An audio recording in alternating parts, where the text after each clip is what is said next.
감사합니다. 우리 앞뒤 좌우를 보면서 함께 인사하겠습니다. 반갑습니다. 환영하고 축복합니다. 오늘 예배 자리에 오신 여러분 모두를 주님의 이름으로 축복합니다. 오늘 아침 하나님이 우리에게 주시는 말씀은 사도행전 4장 32절부터 5장 11절까지 말씀을 봉독하겠습니다. 사도행전 4장 32절부터 5장 11절까지 제가 먼저 하나님의 말씀을 받들어 읽겠습니다. 믿는 무리가 한 마음과 한 뜻이 되어 모든 물건을 서로 통용하고 자기 재물을 조금이라도 자기 것이라 하는 이가 하나도 없더라. 사도들이 큰 권능으로 주 예수의 부활을 증언하니 무리가 큰 은혜를 받아 그 중에 가난한 사람이 없으니 이는 밭과 집 있는 자는 팔아 그 판 것의 값을 가져다가 사도들의 발 앞에 두매 그들이 각 사람의 필요를 따라 나누어 줌이라. 구브로에서 난 레위족 사람이 있으니 이름은 요셉이라. 사도들이 일컬어 바나바라 번역하면 위로의 아들이라 하니 그가 밭이 있음에 팔아 그 값을 가지고 사도들의 발 앞에 두니라. 아나니아라 하는 사람이 그의 아내 삽비라와 더불어 소유를 팔아 그 값에서 얼마를 감추매 그 아내도 알더라. 얼마만 가져다가 사도들의 발 앞에 두니 베드로가 이르되 아나니아야 어찌하여 사탄이 내 마음에 가득하여 네가 성령을 속이고 땅값 얼마를 감추었느냐. 땅이 그대로 있을 때에는 네 땅이 아니며 판 후에도 내 마음대로 할 수가 없더냐. 어찌하여 이 일을 내 마음에 두었느냐. 사람에게 거짓말한 것이 아니요 하나님께로다. 아나니아가 이 말을 듣고 엎드러져 혼이 떠나니 이 일을 듣는 사람이 다 크게 두려워하더라. 젊은 사람들이 일어나 시신을 싸서 메고 나가 장사하니라. 3시간쯤 지나 그의 아내가 그 일어난 일을 알지 못하고 들어오니 베드로가 이르되 그 땅 판 값이 이것뿐이냐 내게 말하라 하니 이르되 예 이것뿐이라 하더라. 베드로가 이르되 너희가 어찌 함께 꾀하여 주의 영을 시험하려 하느냐. 보라 네 남편을 장사하고 오는 사람들의 발이 문 앞에 이르렀으니 또 너를 메어 내가리라 하니 곧 그가 베드로의 발 앞에 엎드러져 혼이 떠나는지라. 젊은 사람들이 들어와 죽은 것을 보고 메어다가 그의 남편 곁에 장사하니 온 교회와 이 일을 듣는 사람들이 다 크게 두려워하니라. 아멘. 성전 미문에서 구걸하던 날 때부터 걷지 못한 안전뱅이를 나사렛 예수 그리스도의 이름으로 일어나 걷게 한 이 기적은 온 예루살렘에 걷잡을 수 없는 파장을 일으켰고 사내들인 공회까지 소집되어서 사도들은 신문을 받게 되었습니다. 이것은 나사렛 예수 그리스도의 이름과 복음에 대한 공식적인 박해의 시작이었습니다. 그러나 교회에 불어닥친 이 공식적인 박해는 오히려 교회로 하여금 또 한 번 성령의 능력으로 강화되는 기회를 가져왔습니다. 사내들인 공회의 그 경고와 위협을 전해 들은 성도들은 오히려 그 박해와 고난의 상황을 바꾸어 달라는 기도가 아니라 그 박해 속에서도 굴하지 않고 하나님의 말씀과 예수의 이름을 담대히 전하게 해달라고 그렇게 기도했습니다. 그 결과 모인 곳이 진동하면서 성령의 충만함이 다시 그들 위에 임했고 담대히 나가서 말씀을 전하게 되었습니다. 사랑하는 성도 여러분, 우리가 성령의 충만함을 받게 될 때 우리에게 나타나는 가장 분명한 증거는 무엇일까요? 사도행전에서는 이것을 2가지로 요약할 수가 있는데 하나는 능력 있는 복음 전파입니다. 그리고 또 하나는 거룩한 성령 안에서의 교제입니다. 다시 성령의 충만이 이 기도하는 성도들에게 임했을 때 나타난 결과를 오늘 본문 31절과 32절이 이렇게 소개합니다. 여러분 오늘 한 절 앞에 31절부터 32절을 이어서 한번 읽어보겠습니다. 빌기를 다함에 모인 곳이 진동하더니 무리가 다 성령이 충만하여 그 다음에 어떻게 됐다고 말합니까? 담대히 하나님의 말씀을 전하니라. 그리고 이어지는 말씀이 뭡니까? 믿는 무리가 한 마음과 한 뜻이 되어 모든 물건을 서로 통용하고 자기 재물을 조금이라도 자기 것이라 하는 이가 하나도 없더라. 우리는 이미 앞에서 사도행전 2장에서도 오순절날 임한 성령의 임재로 그들이 담대히 나가서 복음을 전파하기 시작했고, 내부적으로는 그들이 전혀 새로운 차원의 거룩한 교제를 경험하게 되었음을 이미 살펴보았습니다. 이 교제라고 하는 말, 코이노니아라고 하는 이 헬라어 단어는 대단히 풍부한 의미를 가지고 있는 말입니다. 오늘 본문 우리가 읽은 4장 32절에도 모든 물건을 서로 통용하고 라고 말할 때 이 통용이라고 하는 단어 역시 이 코이노니아와 같은 어근을 가진 단어입니다. 그러므로 코이노니아가 뭐냐? 교제가 뭐냐? 이런 게 교제가 아니고 성경이 말하는 교제가 뭐냐? 한마디로 말하면 그것은 서로 통용하는 것이라는 것입니다. 그래서 33절 이하에 이어지는 내용이 뭡니까? 사도들이 큰 권능으로 주 예수의 부활을 증언하니 무리가 큰 은혜를 받아 그 중에 가난한 사람이 없으니 이는 밭과 집 있는 자는 팔아 그 판 것의 값을 가져다가 사도들의 발 앞에 두매 그들이 각 사람의 필요를 따라 나누어 줌이라. 여기서 우리가 주목해야 할 것은 이 성도들이 자기들의 소유를 팔았느냐 아니냐 하는 문제가 핵심은 아닙니다. 이 코이노니아, 이 성령으로 말미암아 발생한 거룩한 교제의 본질이 뭐냐? 그 본질은 오늘 32절 첫머리에서 말씀한 내용입니다. 뭐라고 그랬습니까? 믿는 무리가 한 마음과 한 뜻이 되어, 여기에 본질이 있습니다. 근데 여기 믿는 무리가 하나가 되었다고 말하는데 이 무리가 어느 정도의 사람들이 하나가 되었다라는 말일까요? 믿는 무리라는 이 말이 헬라어 원문에는 믿는 남자들의 무리로 되어 있습니다.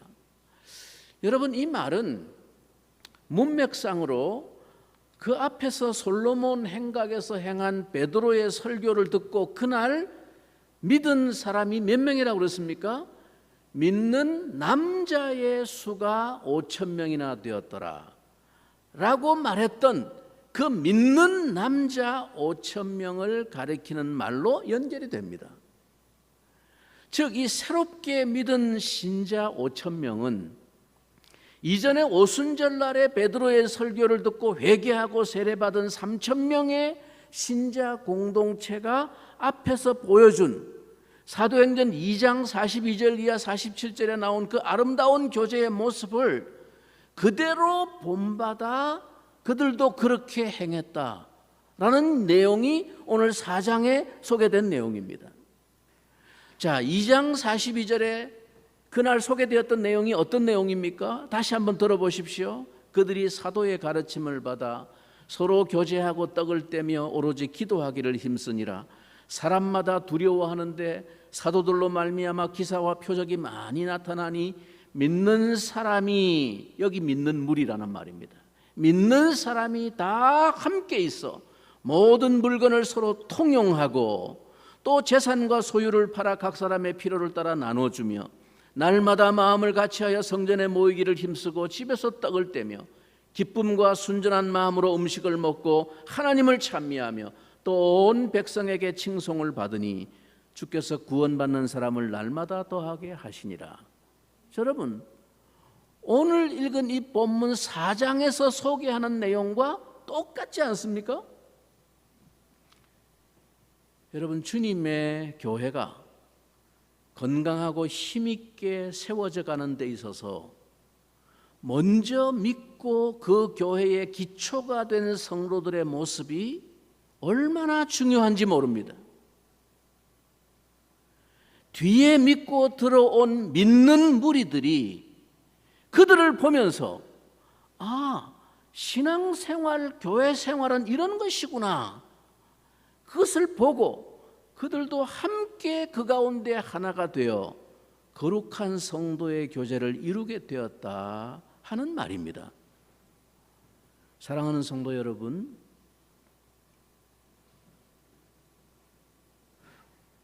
오늘 우리의 모습은 이렇게 주님을 새롭게 만나 믿음의 교제에 발을 들여놓는 형제들에게 거룩한 감동과 본보기가 되고 있을까요? 오늘 겸손히 주님의 말씀을 묵상하면서 우리 자신을 비추어 보는 적용의 은혜가 있기를 바랍니다. 이것이 없이는 교회에 희망이 없습니다. 여기서 우리가 주목해야 할 믿는 무리가 라는 이 단어에 초점이 있습니다. 이 수많은 무리들이 어떻게 한 마음 한 뜻으로 한 몸을 이룰 수 있었던 이렇게 근본 바탕이 무엇이라는 말입니까? 이들이 이렇게 하나가 될 수 있었던 근본 배경은 거기 가면 밥을 주고 떡을 주고 돈을 주는 인심 좋은 인간적인 화기애애함 때문이 아닙니다. 그것은 성령으로 하나가 된 공동체의 자연스러운 결과로 나타난 현상이지 그게 원인은 아닙니다. 거기 가면 밥을 주기 때문에, 돈을 주기 때문에 교회가 불어나고 하나가 된 것이 아니에요. 인간적인 친절과 호의와 도움으로 그 구성원들이 화기애애한 일체감과 결속력을 누리는 것은 아주 중요한 동인이 되는 것은 사실이지만 그것으로는 한계가 있습니다. 그것이 우리를 성령 안에서 진정으로 한 몸이 되게 하는 근본 원인은 아닙니다. 교회는 좋은 사람들의 친교와 위로와 도움, 그 이상의 공동체입니다. 무엇보다 교회는 주 예수 그리스도를 향한 믿음의 무리들입니다. 믿음의 공동체입니다. 즉 그들의 하나가 되었던 이 일체감의 근본 바탕에는 그들이 가진 믿음이 있었다는 사실입니다. 이들은 믿는 무리였다는 것입니다. 이 믿는 무리라는 것은 자신들을 주 되신 예수님께 복종시키며 그의 가르침에 순종하는 사람들을 가리킵니다. 죽음을 이기는 부활의 신앙은 그들의 삶의 가치관을 완전히 새로운 차원으로 승화시키는 근거가 되었습니다. 우리 안에 이 믿음의 고백과 확신이 함께 공유되지 못한다면 그 어떠한 아름다운 교제와 사랑에도 불구하고 우리를 진정으로 영적인 한 몸의 공동체가 되게 하지는 못합니다. 그것은 한계가 있습니다.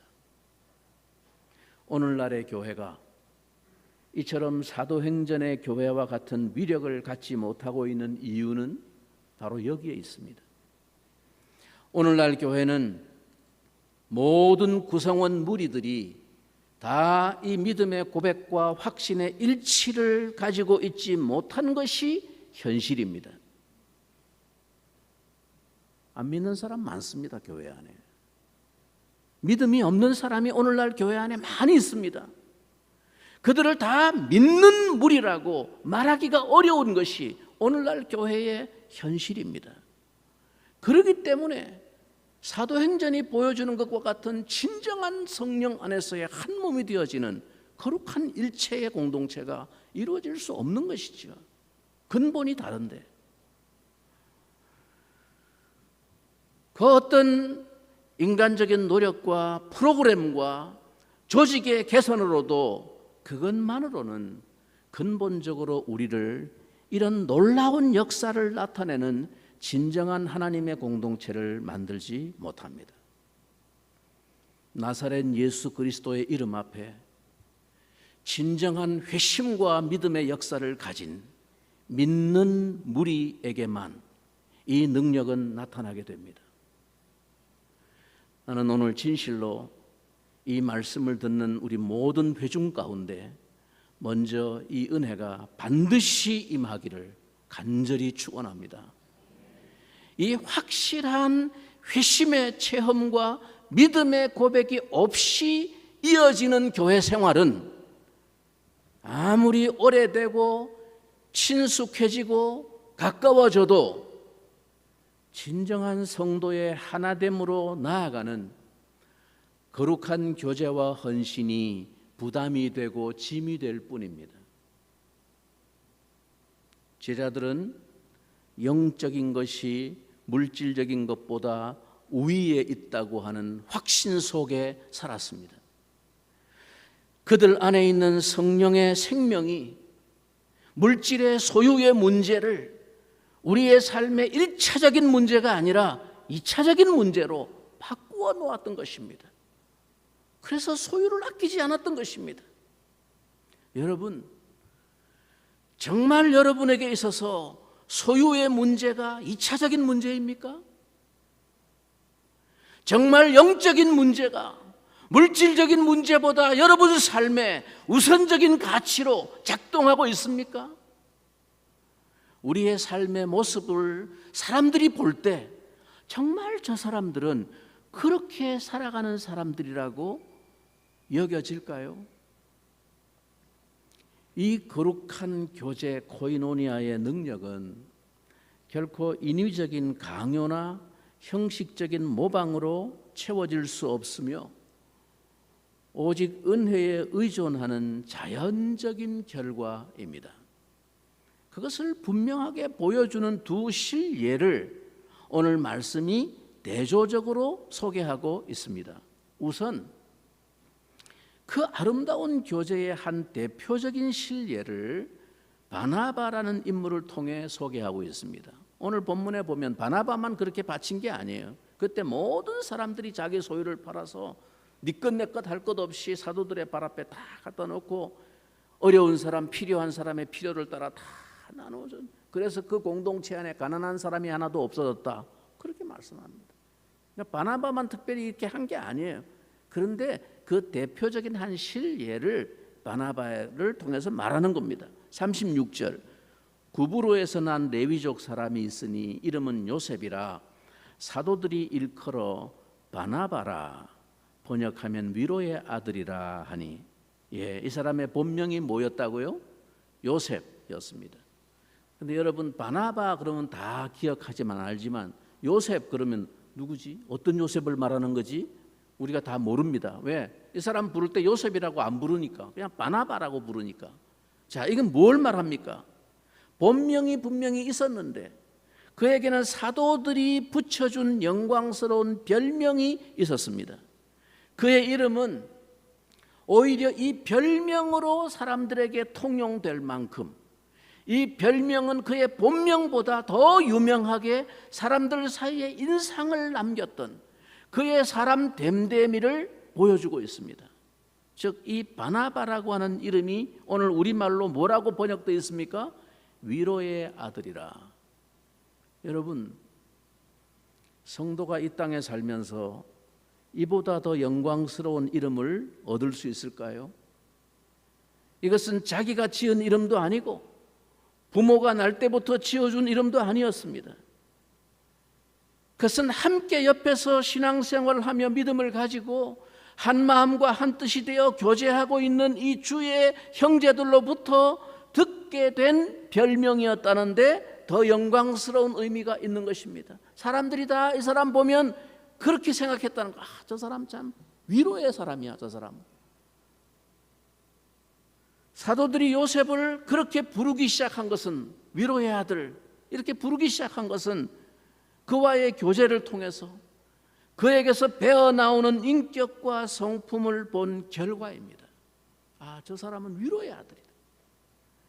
한마디로 바나바는 사람을 세우는 능력을 갖춘 인격의 사람이었다는 것입니다. 그래서 그가 사람을 향해서 하는 권면과 위로는 사람을 회복시키고 세우는 힘이 있었습니다. 여러분, 당장 사도 바울만 해도 보십시오. 사도 바울이 다메섹에서 회심하고 예수님을 만나서 그의 사도가 되고 그의 증인이 되겠다고 주의 부르심 앞에 나섰습니다. 그런데 예루살렘으로 올라갔는데 사도들 중에, 그리고 예루살렘에 먼저 믿은 이 교인들 중에 아무도 바울을 믿어주지 않았어요. 그래서 아라비아 광야에서 3년을 떠돌면서 주님과 깊은 교통을 가진 다음에 그래도 써주는 데가 없고 불러주는 데가 없어가지고 사역을 시작하지 못했어요. 그리고 그가 어디로 갔습니까? 자기 고향집에 가서 처박혀 있었습니다. 다소에 가서.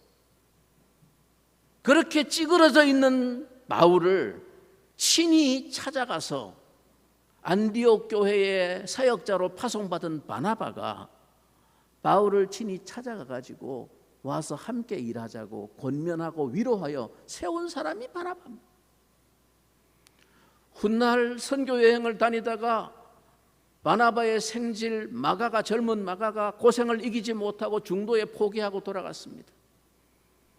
다시 선교 여행을 떠날 때 바울은 이런 사람 데리고 갈 수 없다, 팀의 짐만 될 사람이다, 거절했는데 바나바는 끝까지 이 사람에게 기회를 줘야 된다고 위로하고 격려해서 훗날 마가는 아름다운 초대교회 공동체의 위대한 복음의 증인으로, 사역자로 서게 되었습니다. 이런 일을 한 사람이 바나바입니다. 이런 바나바가 어느 날 자기 밭을 팔아서 사도들의 발 앞에 가져왔습니다.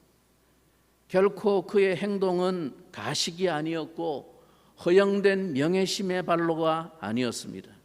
자, 그런데 여기 다른 한 가정이 대조적인 신뢰로 또 등장합니다. 그게 5장의 이야기입니다. 1절부터 한번 봅시다. 아나니아라 하는 사람이 그의 아내 삽비라와 더불어 소유를 팔아 그 값에서 얼마를 감춤해 그 아내도 알더라. 얼마만 가져다가 사도들의 발 앞에 두니 베드로가 이르되 아나니아야, 어찌하여 사탄이 네 마음에 가득하여 네가 성령을 속이고 땅값 얼마를 감추었느냐. 여러분, 이 부부의 문제의 핵심은 땅 판값 대금의 일부만 바쳤다는 게 죄가 아니에요. 일부를 바치면서 마치 전부를 바친 것처럼 행동한 것입니다. 그래서 베드로가 책망하고 있는 책망의 초점은 성령을 속이고 땅값 얼마를 감추었다는 사실에 있습니다.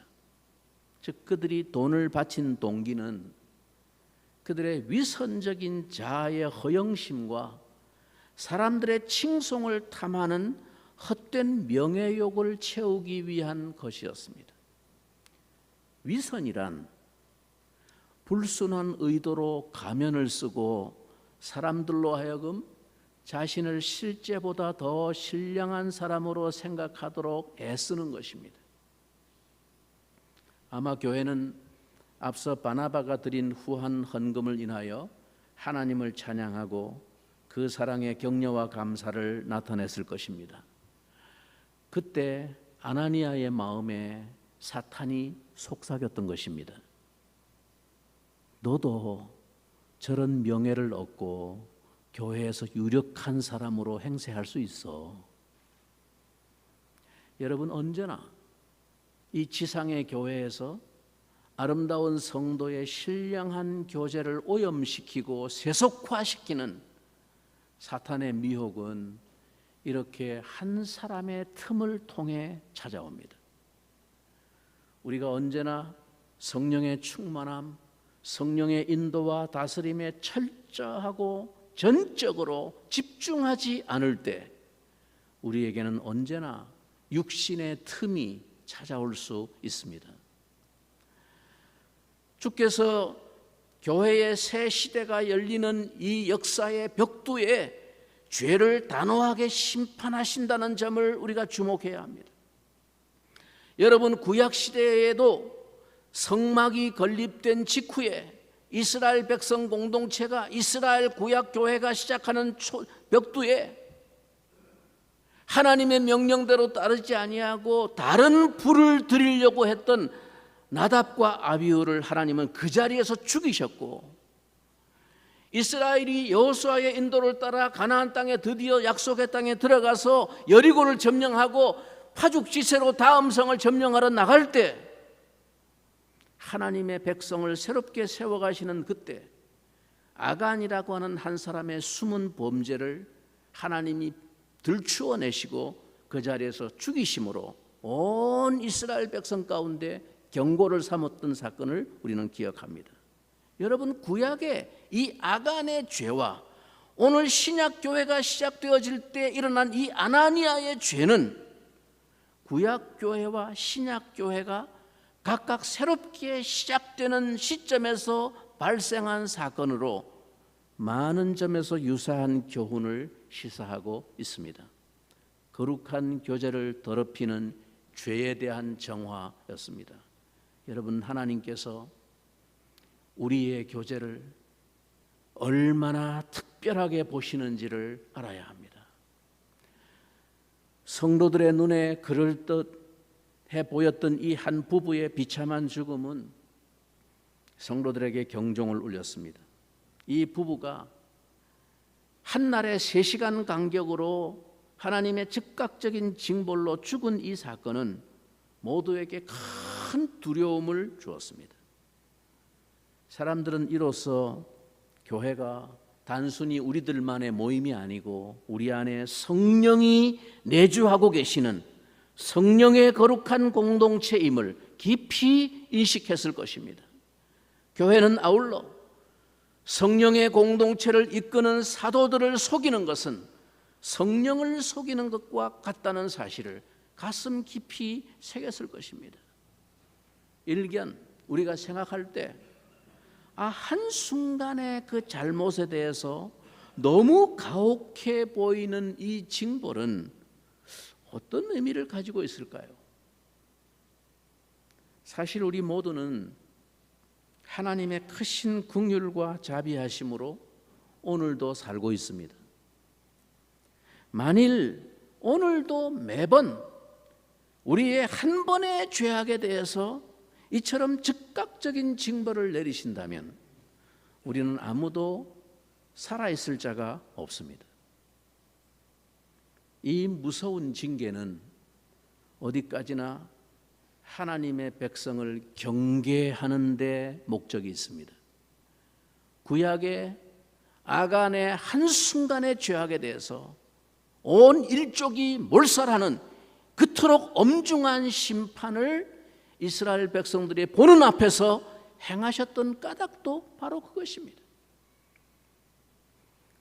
하나님은 결코 죄에 대해서 무심한 분이 아니십니다. 결코 우리가 한순간도 하나님의 거룩을 가볍게 여기거나 만홀히 여기는 자가 되지 말아야 합니다. 성령을 속일 수 없습니다. 불꽃 같은 눈으로 지금도 우리의 중심을 살피시고 사람의 숨은 생각까지 아시는 하나님이 우리에게 오늘도 긍휼을 베푸시고 자비를 베푸시는 그 하나님의 성령을 근심하게 하지 말아야 합니다.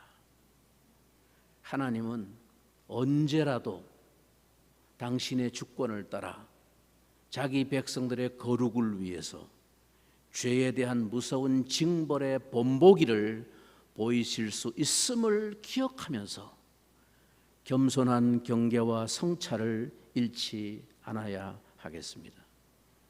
여러분, 오늘 우리는 본문을 묵상하면서 거룩한 교제를 무너뜨리는 일이야말로 사탄의 치명적인 공격 전술임을 깨달아야 합니다. 1차적으로 사탄의 전략은 외부의 힘을 통해서, 외부의 박해를 통해서 교회를 억압하고 공격하는 것이었습니다. 사내들인 공회의 권위를 가지고 위협했습니다. 그러나 그것이 먹혀들지 않고 실패하자 다음 단계는 교묘히 교회의 거룩한 교제 안에 죄가 침투해 들어오게 하였습니다. 이것은 훨씬 지능적이고 위험한 사탄의 공격입니다.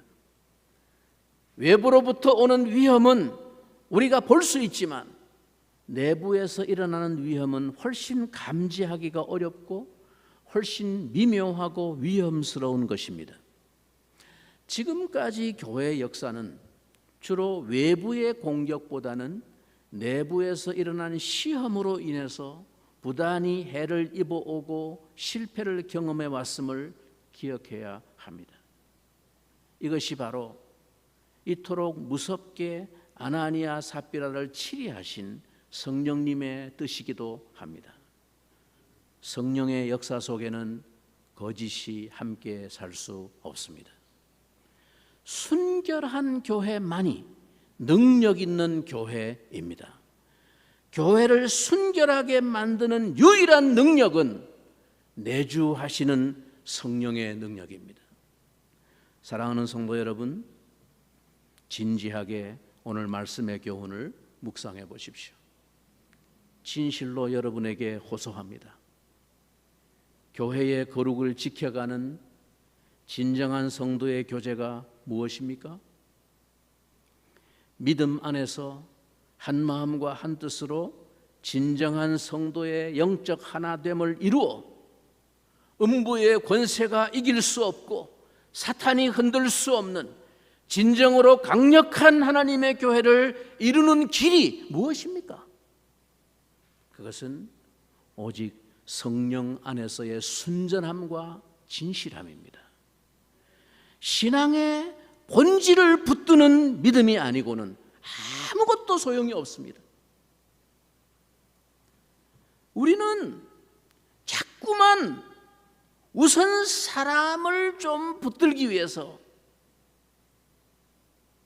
그 영혼의 진실한 회심과 믿음의 결단보다는 인간적인 허례허식과 사람 앞에서의 위신과 체면을 중시하고 그러한 헛된 바램을 자꾸만 맞춰주려고 합니다. 진실로 여러분에게 간곡히 말합니다.